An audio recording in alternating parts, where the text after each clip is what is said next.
You know what time it is, guys? My algo actually just gave a pretty clear indication of where BTC is actually going to be headed.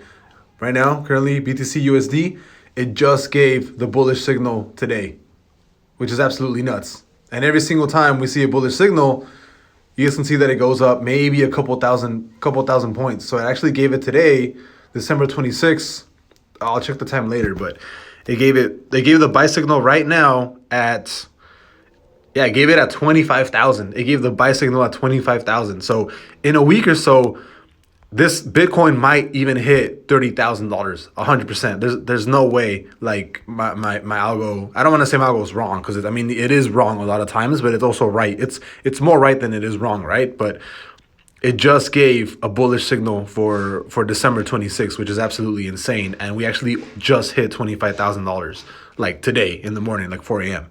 So if it's hitting right now, I can easily see Bitcoin this week hitting closer to the 28, possibly $30,000 $30,000 price range, which is absolutely fantastic. That's amazing.